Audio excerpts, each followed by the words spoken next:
శ్రీ మల్లేశ్వర స్వామి వారి దేవస్థానం పెద్దకాకాని గుంటూరు జిల్లా. కార్తీక మాసం నిత్య పరోక్షవ సేవ అభిషేక పథకం అక్టోబర్ 22వ తేదీ నుండి నవంబర్ 20వ తేదీ వరకు 1000 రూపాయలు చెల్లించిన భక్తులకు ఈ కార్తీక మాసంలో ప్రతిరోజు ఉదయం భక్తులకు పరోక్ష పద్ధతిన వారి గోత్ర నామాలతో అభిషేకం జరిపించి కార్తీక మాసం అనంతరం శ్రీ స్వామివారి శేష వస్త్రం మరియు పంచకజ్జాయ ప్రసాదం పోస్ట్ లో పంపించబడును. ఈ కార్తీక మాసంలో ఆది సోమవారాలు పౌర్ణమి రోజు మినహా ఇతర దినములలో ప్రత్యేక క్యూ లైన్ నందు శ్రీ స్వామివారి దర్శనమునకు అనుమతించబడును. కార్తీక మాసం పరోక్ష అభిషేక పథకంలో పాల్గొను భక్తులు 1000 రూపాయలు దేవస్థానం కార్యాలయం నందు కాని లేదా ఏపీ టెంపుల్స్ వెబ్సైట్ లో శ్రీ మల్లేశ్వర స్వామి టెంపుల్ పెదకాకాని గుంటూరు అని సెర్చ్ చేసి ఆన్లైన్ ద్వారా డిపాజిట్ చేసి ట్రాన్సాక్షన్ ఐడి మరియు మీ గోత్ర నామాలను దేవస్థానం ఫోన్ నంబర్ 7337428753 ఈ నెంబర్ కు ఫోన్ చేసి నమోదు చేసుకుని శ్రీ స్వామివారి సేవలో తరించగలరు. ఇట్లు ఉప కమిషనర్ మరియు కార్యనిర్వహణాధికారి శ్రీ మల్లేశ్వర స్వామివారి దేవస్థానం పెదకాకాని గుంటూరు జిల్లా.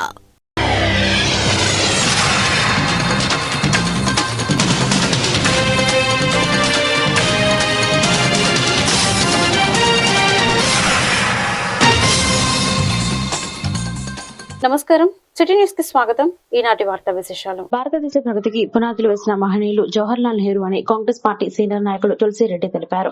అలాంటి మహోన్నత వ్యక్తిపై ఒక వర్గం పనికట్టుకుని కించపరిచే ప్రయత్నం చేస్తుందని ఆరోపించారు.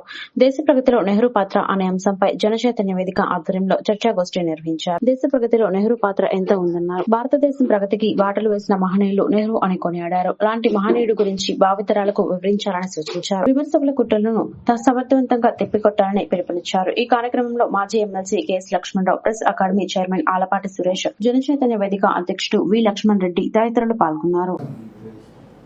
సెక్యులరిజం అంటే చాలా మంది పొలిటికల్ సైన్స్ ప్రొఫెసర్స్, లా ప్రొఫెసర్స్ వీళ్ళు కూడా చాలా మంది బియాండ్ రిలిజియన్ ప్రభుత్వం జరగాలి, ఒకే రకమైన తీర్మానాలు జరగాలి చట్టాల్లో. ఇది సెక్యులరిజం అంటే చాలా సింపుల్, ఇందులో ఏం లేదు. అయితే ఎందుకు ఆర్ఎస్ఎస్ సెక్యులరిజం అంటే ఇష్టం లేదంటే వాళ్ళకి వర్ణ వ్యవస్థ ఉండాలి, పెద్ద కులం చిన్న కులం వాళ్ళు ఉండాలి. ఆ వివక్ష ఉంటేనే వాళ్ళు ఈ సెక్యులరిజం నెహ్రూ గారు ప్రాపగేట్ చేశారు. ఆ తర్వాత కాంగ్రెస్ పార్టీ దాన్ని కంటిన్యూ చేసింది. దానివల్ల వాళ్ళు నెహ్రూని బదనాం చేస్తున్నారు. రెండు సోషలిజం పెద్దలందరూ చెప్పారు, మిక్స్డ్ ఎకానమీ. సాంస్కృతిక జాతీయవాదులు, మరొక పక్కన సోషలిస్ట్ జాతీయవాదులు. ఆ సోషలిస్ట్ కలర్ ఏమైనా కావచ్చు, లోహియా దగ్గర నుండి సుందరయ్య గారి వరకు. కమ్యూనిస్టులు వ్యతిరేకించారు, సోషలిస్టులు వ్యతిరేకించారు, అందరు సోషలిస్ట్. అశోక్ మెహతా గారి, జయప్రకాష్ నారాయణ చట్టబద్ధంగా ఇండిపెండెంట్ గా తీర్పులు ఇవ్వడం, ప్రభుత్వం చెప్పినట్టు కాకుండా ఎక్కడి నుంచో ఫోన్ వస్తే టెలిఫోనిక్ జడ్జిమెంట్ కాకుండా చట్టం మీద, రాజ్యాంగం మీద గౌరవంతో తీర్పు ఇచ్చే విధంగా ఆలోచించి స్వేచ్ఛనిచ్చి ముందుకు నడిపించినటువంటి వ్యక్తి, ఒక స్వేచ్ఛ ప్రజాస్వామ్యం పునాదించిన వ్యక్తి. అదేవిధంగా అనేక ఇన్స్టిట్యూషన్స్, ఇందాక ఆర్బీఐ అని చెప్పారు, చాలా చాలా ఇన్స్టిట్యూషన్స్. ప్రెస్ ఫ్రీడమ్, ప్రెస్ కి అయితే అబ్సల్యూట్ రాజ్యాంగంలో ఏం చెప్పారో అదే విషయాన్ని సాధించాలనుకుంటున్నాడు. ఢిల్లీ జేఎన్యూ యూనివర్సిటీలు ప్రొఫెసర్ ఇంటికి డైరెక్ట్ వెళ్ళి కాఫీ తాగి వాళ్ళతో ఒక గంట చర్చించి వాళ్ళ దగ్గర నుంచి ఇన్ఫర్మేషన్ తీసుకుంటా వితౌట్ నోటీస్ వాళ్ళ ఇంటికి వెళ్ళి రిక్వెస్ట్ చేసేవాళ్ళు, మీ దేశ నిర్మాణంలో మీరు పాల్పంచుకోవాలి. అందువల్ల ఈ దేశంలో నెహ్రూ అంటే ఎలాంటి వాడు అంటే స్టేషన్ 10 మంది తీసుకుంటే దాంట్లో నెహ్రూ ఉంటాడు. ప్లాటో చెప్పినట్టుగా ఫిలాసఫర్ కింగ్, రాజకీయాలు ఎవరైనా ఉన్నారంటే Jawaharlal philosopher, at the same time king. ఎక్కడ ఎలా డిశ్చార్జ్ చేయాలి, ఎక్కడ ప్రభుత్వాన్ని ఏ విధంగా నడపాలి, ఏ పరిస్థితులు ఏ విధంగా తీసుకెళ్ళాలి దేశాన్ని, ఆకర్షణీయ వ్యక్తిని, అలాంటి గొప్ప వ్యక్తిని అంత చండాలంగా మాట్లాడాల్సిన అవసరం, నీకు అవకాశం వచ్చి నిర్మించే దేశం ఏ విధంగా అవసరం అని ఒకసారి ఆలోచించుకోవాలని చెప్పి మనందరూ చెప్పాల్సిన అవసరం, జనరేషన్ చెప్పాల్సిన అవసరం. ఆయన 5-6 విషయాలు ఆయన చాలా గొప్ప. భారతరత్న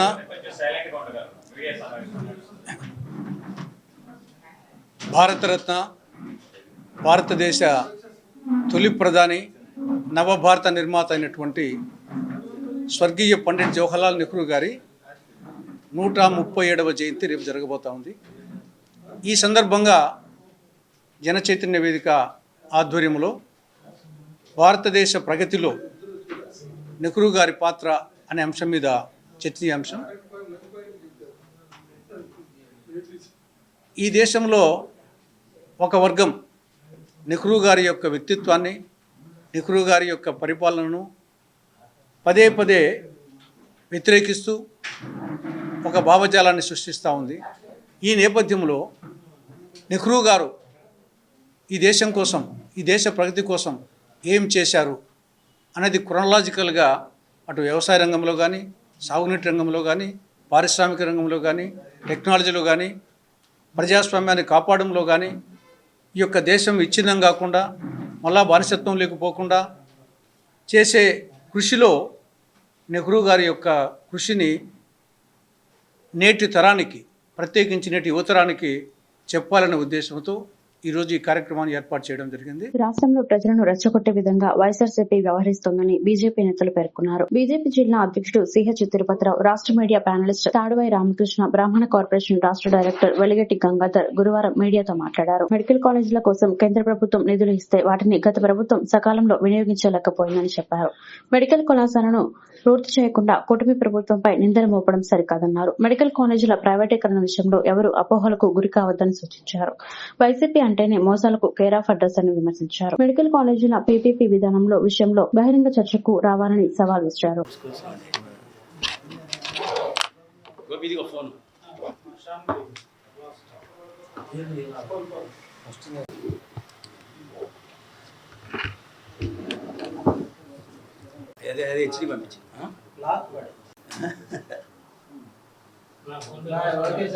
ఏదైనా అదే తీసుకో, ఏ పే అయినా అదే. ముందుగా మీడియా మిత్రులకు నమస్కారం. గత 4-5 రోజులుగా ఈ వైసీపీ నాయకులు ఏదో అపోహలకు వెళ్ళి వాళ్ళు ప్రభుత్వంలో ఉన్నప్పుడు ఏ అయితే అరాచకాలు చేశారో అవన్నీ కూడా కప్పిపుచ్చుకోవడం కోసం ఇప్పుడేదో ప్రజలను రెచ్చగొట్టడం, విద్యార్థులను రెచ్చగొట్టడం ఇలాంటి పనులు చేస్తున్నారు. వాళ్లకు మాట్లాడడానికి ఎటువంటి విషయాలు లేవు. రెచ్చగొట్టడం, కాలేజీ విద్యార్థులను రెచ్చగొట్టడం, మాట్లాడితే మెడికల్ కాలేజీలు అంటున్నారు. 17 మెడికల్ కాలేజీలు మీ హయాంలో మీరు తెచ్చారు. ఎన్ని పూర్తి చేశారండి మీరు? ఒక్క కాలేజీ అయినా పూర్తిగా మీరు కట్టారా? అది పోగొట్టి ఏదేదో మాట్లాడుతున్నారు ఈ మెడికల్ కాలేజీ మీద, మా మంత్రి గారు సత్యకుమార్ గారి మీద. మీకు ఏదైనా విషయం ఉంటే రండి, ఫేస్ టు ఫేస్ కూర్చుందాం. మా మంత్రి గారు ఉంటారు, ఎదురుగా మీరు రండి, దమ్ముంటే మాట్లాడదాం. అంతేగాని ప్రజలను రెచ్చగొట్టడం, కాలేజీ విద్యార్థులను రెచ్చగొట్టడం మంచి పద్ధతి కాదు అని చెప్పి వైసీపీ నాయకుల్ని హెచ్చరిస్తున్నాం. అదేవిధంగా వాటిపైన మీకు పూర్తి వివరాలను మా మీడియా ప్యానలిస్ట్ రామకృష్ణ గారు వివరిస్తారు. ఇప్పుడు ఏదైతే వైఎస్ఆర్సీపీ అనే పార్టీ ఉందో అది పూర్తిగా అబద్ధాలతో నిండినటువంటి పార్టీ. ఏ రోజు కూడా ఎప్పుడు కూడా నిజాలు మాట్లాడని జగన్మోహన్ రెడ్డి గారు కానీ వాళ్ళ నాయకులు కానీ వాళ్ళ పేర్లు తప్పితే మిగతాదంతా కూడా అబద్ధం. నిజాలు ఎప్పుడు కూడా మాట్లాడలేరు. ఎందుకంటే వాళ్ళ యొక్క అసమర్థత, నిస్సహాయత కప్పిపుచ్చుకోవటం కోసం మరి ప్రధానమంత్రి నరేంద్ర మోడీ గారు 6,468 కోట్ల మరి మెడికల్ కాలేజ్ నిర్మాణానికి 15 మెడికల్ కాలేజ్ నిర్మాణానికి ఇస్తే కట్టలేక 5 సంవత్సరాలు వాటిలో నిధులను సరిగ్గా ఉపయోగించలేక, పూర్తి చేయలేక ప్రాథమిక దశలోనే ఉండిపోయినటువంటి ఆ నిర్మాణాన్ని చూసి మరి అసద్దపు మాజీ ముఖ్యమంత్రి మాట్లాడతాడు. ఆ మెడికల్ కాలేజీలు చూస్తే అబ్బా అనాలంట. నిజంగా ప్రజలు వీళ్ళు చేసిన చేష్టలకి, అకృత్యాలకి, దౌర్జన్యాలకి పరాకాష్ఠగా మరి ఆంధ్రప్రదేశ్ ప్రజలు వైసీపీని చెంప మీద కొట్టినట్లుగా 11 సీట్లకు పరిమితం చేస్తే వాళ్ళు దోచుకున్నటువంటి లక్షల కోట్ల రూపాయలు, ఒకవైపు టీటీడీలో లడ్డు కల్తీ విషయంలో కానీ ఈ రోజున విచారణ ఎదుర్కోబోతున్నారు. అట్లానే కల్తీ మద్యం కేసుల్లో విచారణ ఎదుర్కోబోతున్నారు. ఇవన్నీ కూడా పక్కదారి పట్టించేటట్లుగా ఈ రోజున వైద్య కళాశాలను ప్రైవేటైజేషన్ అని చెప్పి ప్రజలను తప్పుదారి మళ్లించే ప్రయత్నం చేస్తున్నారు. మీకు తెలుసు వైసీపీ యొక్క చరిత్ర మొత్తం కూడా తప్పుదారే. ఏదైతే మరి ఈ రోజున మరి మెడికల్ కార్యాలయంలో ప్రభుత్వంలో చంద్రబాబు గారి నాయకత్వంలో శరవేగవంతంగా ఆంధ్రప్రదేశ్ ఏదైతే 30 సంవత్సరాలు వెనక్కిపోయినటువంటి ఈ యొక్క ఆంధ్రప్రదేశ్ అభివృద్ధికి మరి నరేంద్ర మోడీ గారు లక్షల కోట్ల రూపాయలు పెట్టుబడులు తీసుకొని రావటం, శరవేగంగా ఆంధ్రప్రదేశ్ అభివృద్ధి చెందుతుంటే ఓర్వలేక కుళ్ళు కొట్టుకొని చేతగాని తనాన్ని కప్పిపుచ్చుకునే నేపథ్యంతో ఈ రోజున వైసీపీ చేస్తున్నటువంటి దాష్టికాలు కానివ్వండి, వైసీపీ చేస్తున్నటువంటి దౌర్జన్యాలు కానివ్వండి, మనందరం కూడా ప్రజలు వీళ్ళని ఎప్పటికి కూడా నమ్మరని, ప్రజలు వైసీపీ అంటే కేర్ ఆఫ్ 420 అని ప్రజలందరికీ సుస్పష్టంగా తెలిసినదని, మీరు ఎన్ని చేసినా కూడా ఎన్ని మాయలు గారడీలు చేసినా కూడా మీ యొక్క మాటలు విశ్వసించే పరిస్థితుల్లో ప్రజలు లేరని మీకు ఒక హితబోధ చేయదలుచుకున్నాను. వైసీపీ నాయకులకు కానీ జగన్మోహన్ రెడ్డి గారికి కానీ ఏదైతే మరి వైద్య కళాశాలకు సంబంధించినటువంటి మా బీజేపీ మంత్రి గౌరవనీయులు సత్యకుమార్ గారు ఉన్నారో అసెంబ్లీలో దీని మీద చాలా చక్కగా వివరణ ఇవ్వడం జరిగింది. చట్ట వ్యతిరేక కార్యకలాపాలకు పాల్పడే వారిపై కఠిన చర్యలు తప్పవని జిల్లా ఎస్పీ వకుల్ సింఘాల్ హెచ్చరించారు. మీడియా ముసుగులో దౌర్జన్యాలకు పాల్పడితే జైలుకు వెళ్లడం ఖాయమని స్పష్టం చేశారు. ఈ మేరకు ఓ దాడి చేసిన ఘటనలో 5 నిందితులను పోలీసులు అరెస్ట్ చేశారు. ఈ అరెస్టు వివరాలను జిల్లా ఎస్పీ వకుల్ సింఘాల్ మీడియాకు వెల్లడించారు. ఇందులో ఓ వ్యక్తి మీడియా పేరు చెప్పి డబ్బులు వసూలు చేస్తున్నారని చెప్పారు. పోలీస్ అధికారులకు సైతం బ్లాక్ మెయిల్ చేస్తున్నాడని తెలిపారు. చట్టానికి సవాల్ విసిరితే ఇలాంటి పరిణామాలు తప్పవని స్పష్టం చేశారు. సో మన జిల్లాలో కొన్ని అన్ఫార్చునేట్ ఇన్సిడెంట్స్ కొంత సమయం నుంచి జరుగుతున్నాయి. కొంతమంది మీడియా ముసుగులో బ్లాక్మెయిల్ చేయడం, ఎక్స్టార్షన్ చేయడం అనేది కొంతమంది చేస్తున్నారు. సో దానికి సంబంధించి ఈరోజు ఈ ప్రెస్ మీట్ పెట్టడం జరుగుతుంది. సో 10 రోజుల క్రితము పట్టాభిపురం పోలీస్ స్టేషన్ లిమిట్స్లో రాత్రికి ఒక 112 కాల్ వచ్చింది. డయల్ 112 కాల్ ఏంటంటే కన్నెగంటి అరుణ్ బాబు అనే అతను ఫోన్ చేసి కృష్ణానగర్లో 2nd లేన్లో నా కార్ ఉంది, నా ఇంటి బయట, నా రూమ్ బయట కార్ ఉంది, ఆ కార్ అద్దాలు పగలగొట్టారు ఎవరో వచ్చి, 3 వచ్చారు, శ్రీను పంపించాడని చెప్పినారు. సో ఇమీడియట్గా పోలీసును పంపించండి అని ఒక కాల్ రావడం జరిగింది. ఇమీడియట్గా కొన్ని నిమిషాల్లోనే పట్టాభిపురం పోలీస్ స్టేషన్ నుంచి హెడ్ కానిస్టేబుల్ అక్కడికి వెళ్ళడం జరిగింది. అక్కడ వెళ్ళి చూస్తే అక్కడ అరుణ్ బాబు అనే అతను లేడు, ఎవరైతే కాల్ చేశాడో అతను లేడు. ఒక వాచ్మ్యాన్ ఉన్నారు, లేడీ వాచ్మ్యాన్. ఆ లేడీ వాచ్మ్యాన్ ఏం చెప్పారు, 3 వచ్చారు, అరుణ్ బాబు గురించి అడిగారు, పైకి వెళ్ళారు, మళ్ళా కిందకి వచ్చి శ్రీను పంపించాడు, మాకు కార్ ఉంది, స్విఫ్ట్ డిజైర్ కార్ ఉంది, స్విఫ్ట్ డిజైర్ కార్ అద్దాలు పగలగొట్టి వెళ్ళిపోయారని చెప్పారు. సో ఇది నెక్స్ట్ డే మార్నింగ్ నాకు కూడా తెలిసింది. ఈ ఇన్సిడెంట్ను చాలా సీరియస్గా తీసుకో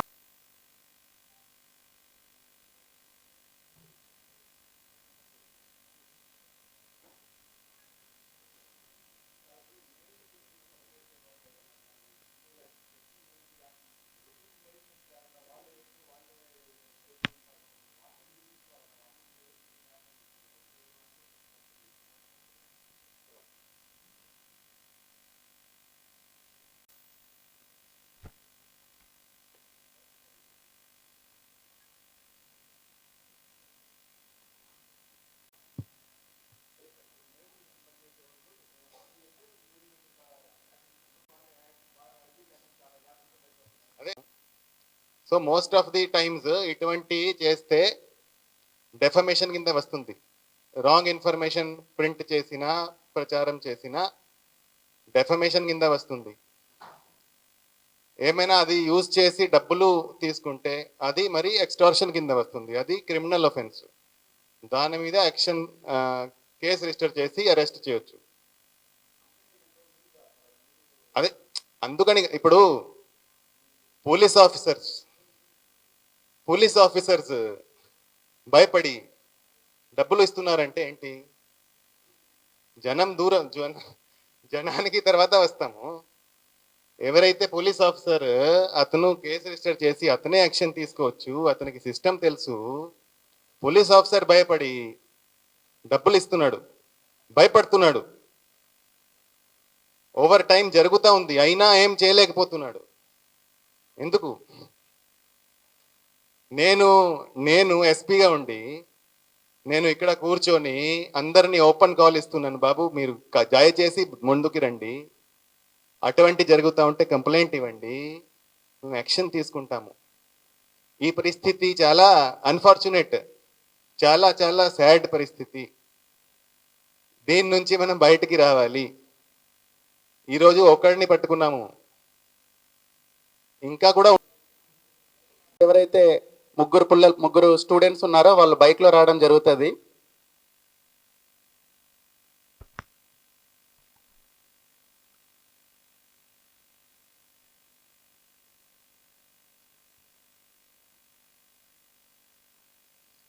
వాళ్ళు వచ్చే దారిలో అక్కడే ఒక స్టోన్ ఉంటే ఆ స్టోన్ తీసుకొని వస్తారు.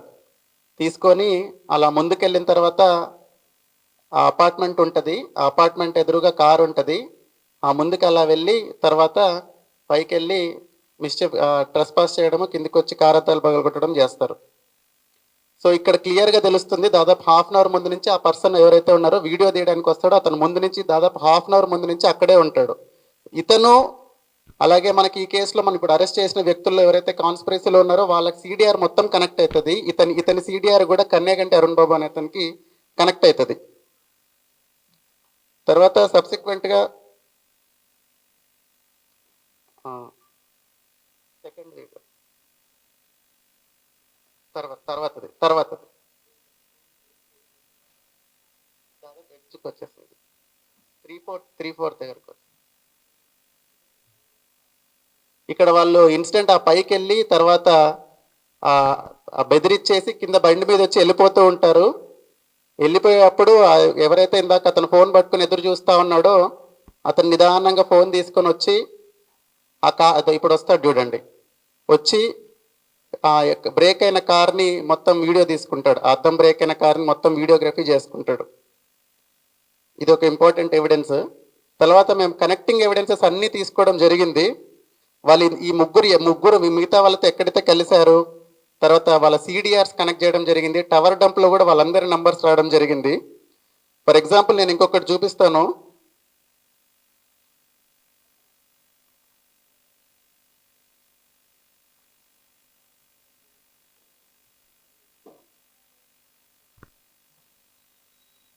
ఇక్కడ యాక్చువల్గా ఇది ఇంకొంచెం ఇక్కడ ఈ వీడియోలో క్లియర్గా రికార్డ్ అవుతుంది. ఆ ముగ్గురు ఎవరైతే వస్తారో వాళ్ళ కార్ అద్దం బ్రేక్ చేయడం అనేది రికార్డ్ అవుతుంది.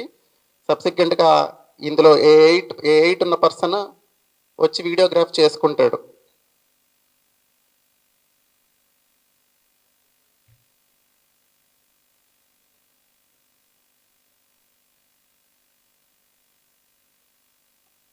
ఇందులో మనకి ఇంకా క్లియర్గా రికార్డ్ అవుతుంది. తర్వాత ఈ ఏ8 ఉన్న పర్సన్ కూడా వచ్చి రికార్డ్ చేసుకుంటాడు. అది కూడా మనకు ఇక్కడ ఫుటేజ్లో క్లియర్గా కనిపిస్తుంది.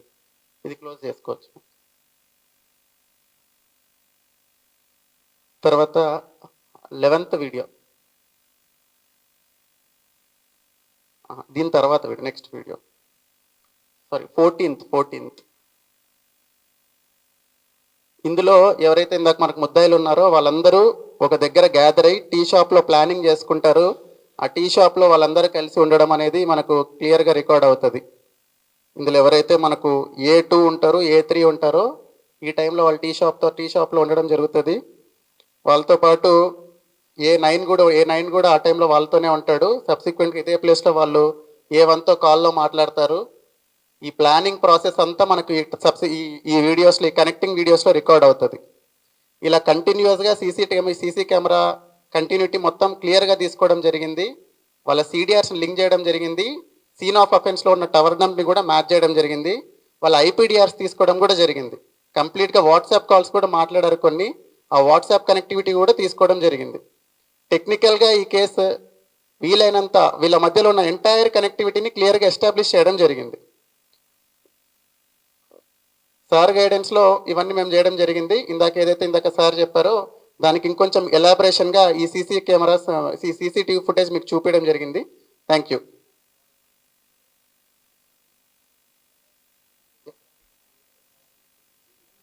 అదే 3/4 వచ్చి 3/4 దగ్గర.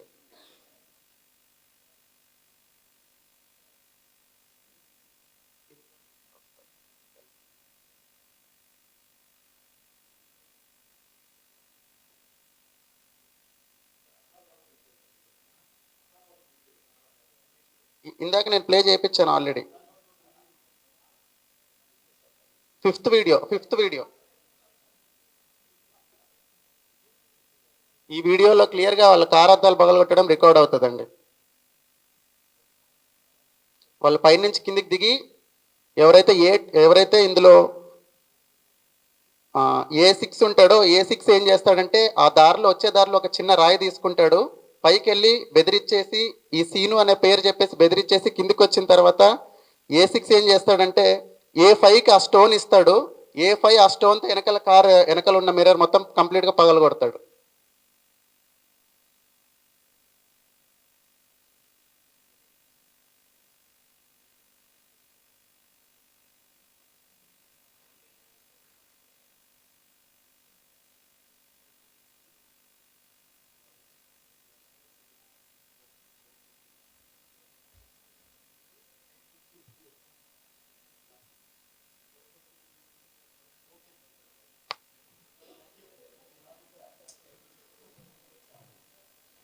గుంటూరు లాలాపేట ఇక్బాల్ మసీద్ పునర్నిర్మాణానికి తూర్పు ఎమ్మెల్యే మొహమ్మద్ నజీర్ చేతుల మీదుగా మరియు 12వ డివిజన్ కార్పొరేటర్ చిస్టి శంకుస్థాపన చేశారు. ఈ కార్యక్రమం సందర్భంగా మీడియాతో మాట్లాడుతూ ఇక్బాల్ మసీద్ పునర్నిర్మాణానికి సహకరించిన గుంటూరు తూర్పు ఎమ్మెల్యే నజీర్ మత పెద్దలకు అందరికీ ప్రత్యేక ధన్యవాదాలు చేశారు. అంతేకాకుండా మసీద్ నిర్మాణానికి దాదాపు 5 కోట్లతో నిర్మిస్తున్నారని అన్నారు. ఈ మేరకు కార్పొరేటర్ చిస్టి అతి పవిత్రమైన ఇక్బాల్ మసీద్ పునర్నిర్మాణానికి స్థానిక ముస్లిం మత పెద్దలు పూనుకున్నారని తెలిపారు. ఆధునిక హంగులతో ఈ మసీదు నిర్మాణం జరుగుతుందని వివరించారు. ఈ కార్యక్రమంలో మసీదు కమిటీ సభ్యులు, అన్సారీ, ముస్లిం మత పెద్దలు పాల్గొన్నారు.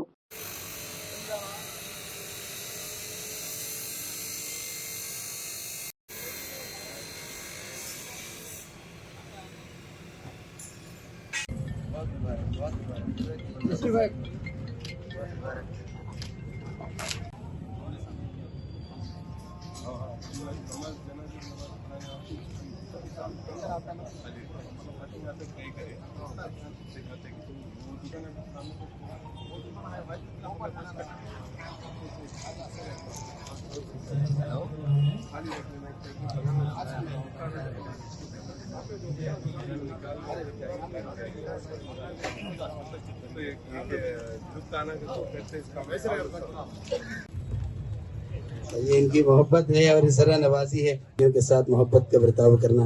अल्लाह ताला जज़ा खैर अता फरमाए।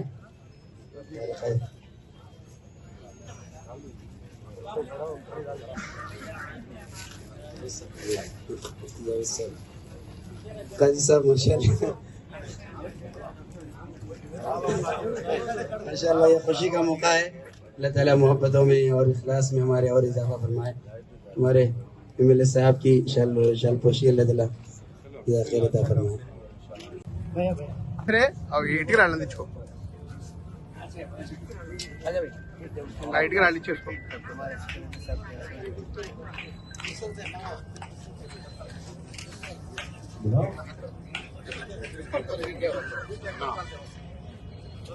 సార్ ఒకసారి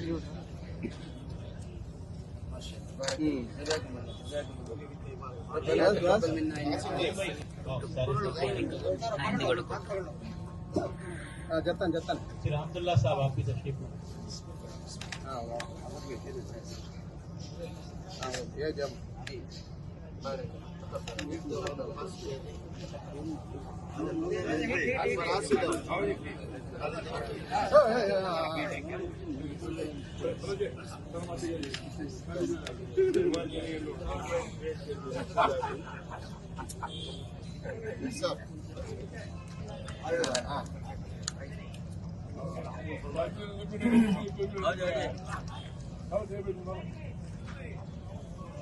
उतरो जरा नीचे उतरो चलते हाँ नीचे उतरना चाहिए हाँ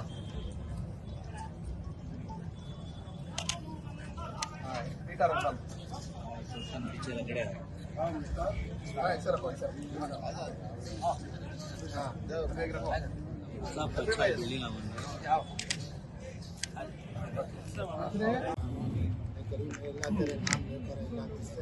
तलब करते हुए अल्लाह हम अल्लाह इस काम का आगाज़ कर रहे हैं अल्लाह इसको मुकम्मल फरमा अपनी कुदरत से मुकम्मल फरमा अल्लाह हम कमज़ोर हैं हम मोहताज हैं अल्लाह हम फ़कीर हैं आप गनी हैं गनियों के गनी हैं अल्लाह आप ही सब कुछ करने वाली ज़ात हैं अल्लाह हमें आप पर कामिल यकीन नसीब फरमा करीम अल्लाह हमारी कदीम मस्जिद अल्लाह जिससे उलमा सुलहा अल्लाह सारे लोग अल्लाह इससे इस्तिफ़ादा आज तक करते आए हैं अल्लाह मज़ीद अल्लाह इससे इस्तिफ़ादा करने की तौफ़ीक़ अता फरमा शान और शौकत के साथ अल्लाह इस मस्जिद की तामीर का काम मुकम्मल फरमा जिन भाइयों ने अल्लाह इरादे किए उनकी इरादों को पूरा फरमा अल्लाह जो भाई अपना वक्त जान माल लगा कर अल्लाह इस मस्जिद को तामीर करने में कोशिशें कर रहे हैं अल्लाह उनकी तमाम कोशिशें फरमा अल्लाह हमारे साहब अल्लाह जिन्होंने अल्लाह अपनी बड़ी मोहब्बतों के साथ अल्लाह इस काम को आगे बढ़ाने की करें حرامك وأغننا بفضلك عمن سواك ربنا آتنا في الدنيا حسنة وفي عذاب النار ربنا تقبل منا إنك أنت السميع العليم وتب علينا إنك أنت التواب الرحيم اللهم ألف بين قلوبنا وأصلح ذات بيننا واهدنا سبل السلام وجنبنا الفواحش والفتن ما ظهر منها وما بطن وأدخلنا الجنة معهم برحمتك يا أرحم الراحمين ربنا اجعلنا مقيم الصلاة ومن ذريتنا ربنا وتقبل دعاء ربنا اغفر لنا ولوالدينا وللمؤمنين. స్వామి హరిహరపుత్ర అయ్యప్ప స్వామి సేవా సమితి వారి ఆధ్వర్యంలో గుంటూరులోని స్తంభాల గరువు కోదండ రామాలయంలో గత 14 సంవత్సరాల నుంచి అన్నదాన కార్యక్రమం విజయవంతంగా సాగుతుంది. అక్టోబర్ 29న ప్రారంభమైన అన్నదానం డిసెంబర్ 8 వరకు కొనసాగుతుంది. అయ్యప్ప మాలాదారులతో పాటు సివిల్ స్వాములు కూడా అన్నదాన కార్యక్రమం ఏర్పాటు చేశారు. కావున భక్తులందరూ ఈ అవకాశాన్ని సద్వినియోగం చేసుకోవాలని నిర్వాహకులు ఆలపాటి సుధాకర్ గురుస్వామి ఏడుకొండలు సూచించారు. ఈ కార్యక్రమంలో రాజాస్వామి, సురేష్ స్వామి, సుకుమార్ స్వామి తదితరులు పాల్గొన్నారు.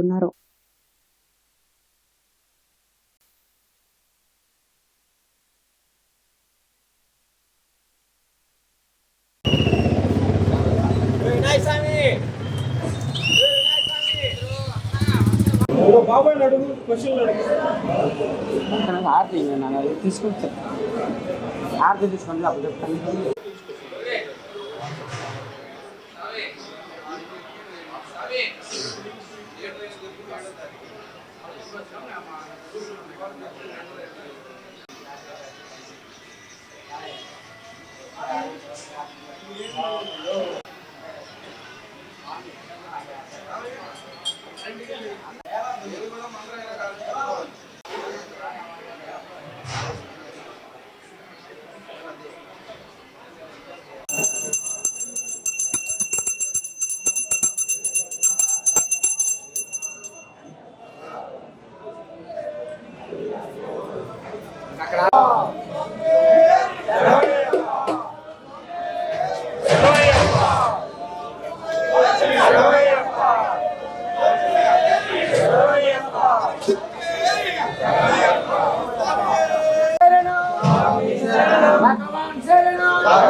చూసా 29వ తారీఖు వేసుకున్నా.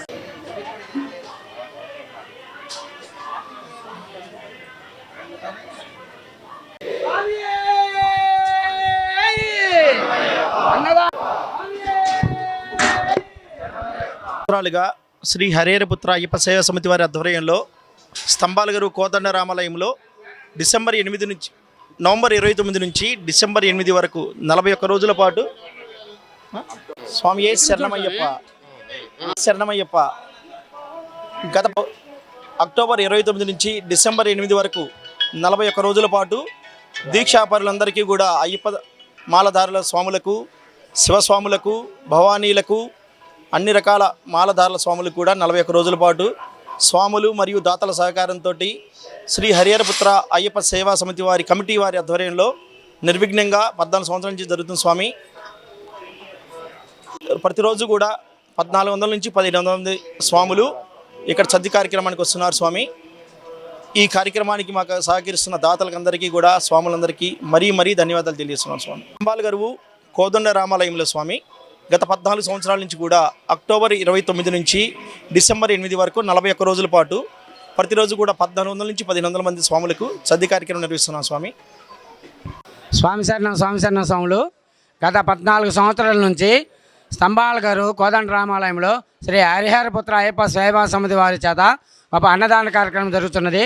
అక్టోబర్ 29వ తారీఖు నుంచి డిసెంబర్ 8వ తారీఖు వరకు 41 రోజు అనగా మండలము ప్రతి ఒక్క స్వాములకు వచ్చిన స్వాములందరికీ దాతల సహకారములతో స్వాముల సహకారంతో అన్నదాన కార్యక్రమం నిర్విఘ్నంగా జరుగుతున్నది. కావున స్వాములందరికీ తెలియజేస్తున్నాము. మాలాధరులు కానీ మాల లేకుండా వచ్చిన స్వాములకు కూడా ఎవ్వరికీ మేము కాదనకుండా హరిహరపుత్ర అయ్యప్ప సేవా సమితి వారి ద్వారా 14 సంవత్సరాల నుంచి మండల కాలము అన్నదాన కార్యక్రమం నిర్విఘ్నంగా చేస్తున్నాము.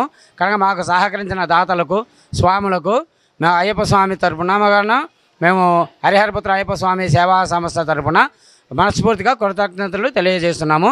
ఈ వార్తలు ఇంతటితో సమాప్తం. మరొక బులెటిన్లో మళ్ళీ కలుద్దాం. నమస్కారం.